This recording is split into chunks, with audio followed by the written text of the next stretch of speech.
اعوذ باللہ من الشیطان الرجیم، بسم اللہ الرحمن الرحیم۔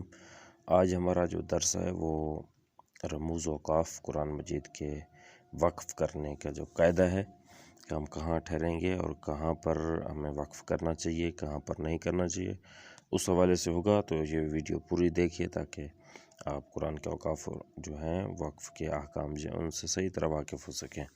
تو چلتے ہیں پہلے وقف کی طرف۔ یہ جو الف لام میم ہے، یہاں پر نظر آ رہا ہوگا آپ کو الف لام میم۔ یہ الف لام میم دراصل حروف مقطعات ہیں، ان کو علیحدہ علیحدہ کر کے پڑھا جاتا ہے۔ اس کے آگے گول دائرہ ہے، یہ آیت کے اختتام کی نشانی ہے، لیکن اس کے اوپر جیم نظر آ رہا ہے آپ کو، جیم۔ یہ جو جیم ہے یہ وقف جائز کی علامت ہے۔ یہاں پر اکثر قراء کہتے ہیں کہ یہاں پر رکنا چاہیے، یعنی اگر آپ یہاں پر رکیں گے تو تب ہی آپ کا قرآن کا جو معنی ہے وہ صحیح رہے گا۔ اگر آپ نہیں رکیں گے تو معنی کے تبدیل ہونے کا خدشہ رہتا ہے، اس وجہ سے آپ یہاں پر سٹاپ کریں، رکیں۔ الف لام میم، یہاں پر ایسے پڑھ کے پھر آگے آپ نے پڑھنا ہے ذالک الکتاب لا ریب، لا ریب۔ یہاں پر آپ دیکھیں لا ریبہ پر، تو یہ ایک آپ کو علامت نظر آ رہی ہوگی، صاد لام بڑی یہ لے صلی لکھا ہوا ہے اور نیچے جیم ہے، اوپر 3 ڈاٹ نظر آ رہے ہیں۔ یہ جو 3 ڈاٹ ہیں اس کے آگے آپ اگر تھوڑی توجہ کریں تو یہ فی کے آگے بھی 3 ڈاٹ ہیں۔ یہ 3 جو ڈاٹ ہیں یہ کیا ہیں؟ 2 مقامات پر 3 ڈاٹ آئے ہوئے ہیں، ادھر بھی آیا ہوا ہے ایک یہ، اور دوسرا یہ رائبہ کے آگے اور ایک فی کے آگے۔ تو ان دونوں کی کیا وجہ ہے کہ یہ 2 مقامات پر کیوں آئے ہیں؟ تو ان چیزوں کو آپ نے غور سے دیکھنا ہے کہ اس جو مقام پر لکھا ہوا ہے صلی، یہ جو ہے صلی، اس کا مطلب ہے کہ یہاں پر ٹھہرنا جائز نہیں ہے، یہاں پر آگے نکل جائیں۔ اور جیم کا مطلب ہے کہ یہاں ٹھہر بھی سکتے ہیں، آپ کو یہاں پر اختیار ہے۔ یہ 3 ڈاٹ جہاں پر بھی آ جائیں وہاں پر آپ کو اختیار ہوتا ہے کہ یہ 2 جگہ پر ہوگا، یہاں ٹھہر جائیں آپ کی مرضی ہے، یا آگے جا کر ٹھہریں یہاں پر۔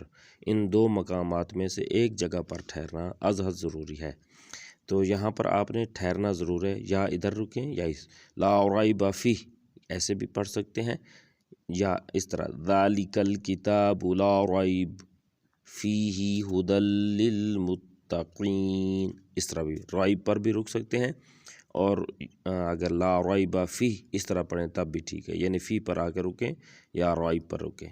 ان 2 مقامات میں ایک مقام پر رکنا آپ کے لیے ازحد ضروری ہے۔ تو آگے بڑھتے ہیں، یہ ہے ھدی للمتقین۔ تو ھدی للمتقین میں جو لام الف لا آپ کو نظر آ رہا ہے، یہاں پر رکنا جائز نہیں ہے۔ تو آپ کیا کریں گے، یہاں پر آئیں گے، یہ جو لام الف لا ہے، یہ جو دوسری آیت کے اوپر ختم ہونے پر جو لام الف لا نظر آ رہا ہے یہاں پر نہیں رکنا چاہیے، کیونکہ آگے آپ نے مد کے ساتھ ملانا ہے۔ تو اس وجہ سے شد جو ہے وہ بتا رہی ہے کہ پیچھے والے حرف کے ساتھ اس کو ملائیں، تو آپ نے اس کو بھی ملا کے پڑھنا ہے۔ تو اس طرح آپ پڑھیں گے ھدی للمتقین الذین، الذین، آگے نون کو پچھلے جو لام ہے اس کے ساتھ ملا کر پڑھیں گے، نون کو لام کے ساتھ ملا کے پڑھیں تو الذین پڑھیں گے۔ ھدی للمتقین الذین یؤمنون بالغیب ویقیمون الصلاة ومما رزقناہم ينفقون۔ یہاں پر دیکھیں ينفقون کے اوپر بھی لام الف لا آ رہا ہے، تو آپ نے یہاں پر بھی نہیں رکنا، یہاں پر بھی آپ نے لام الف لا کے اوپر آ کے ملانا ہے، کیونکہ آگے جو ہے وہ والذین ہے، تو یہاں پر رزقناہم ينفقون والذین یؤمنون بما انزل الیک وما انزل من قبلک، یہاں پر آپ رکیں گے۔ یہاں پر دیکھیں جیم آ گیا ہے آیت کے درمیان میں، تو آپ یہاں پر کیا کریں گے، اس جگہ پر دیکھیں یہ جو ہے، یہ جو جیم آ گیا ہے اس پر آپ کے لیے رکنا جائز ہے۔ آپ یہاں پر جیم سے مراد جائز، تو یہاں پر آپ رک سکتے ہیں۔ من قبلک، ایسے بھی پڑھ سکتے ہیں۔ اگر آپ اس کو آگے پڑھتے جائیں تب بھی آپ کے لیے ٹھیک ہے۔ وَمَا أُنزِلَ مِن قَبْلِكَ وَبِالْآخِرَةِ هُمْ يُوقِنُونَ۔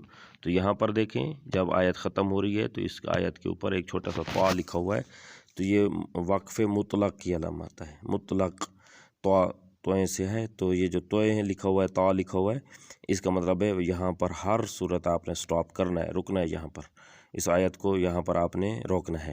وَبِالْآخِرَةِ هُمْ يُوقِنُونَ۔ تو آج اتنے ہی کافی ہے سبق، انشاءاللہ نئے سبق کے ساتھ پھر ملیں گے، اور مزید جو اوقاف اور رموز اوقاف ہیں قرآن مجید کے وہ آپ کو انشاءاللہ آگاہ کریں گے۔ تو اتنا سبق امید ہے کہ آپ کو پسند آیا ہوگا۔ اگر میری ویڈیو اچھی لگی ہے تو آگے شیئر کر دیں، اور اگر آپ نئے ہیں تو میرے چینل کو ضرور سبسکرائب کریں اور ایک اچھا سا کمنٹس کر دیں۔ دعاؤں میں یاد رکھیے گا۔ اللہ آپ تمام کو، ہم سب کو قرآن کے مطابق زندگیاں بسر کرنے کی توفیق دے۔ خدا حافظ۔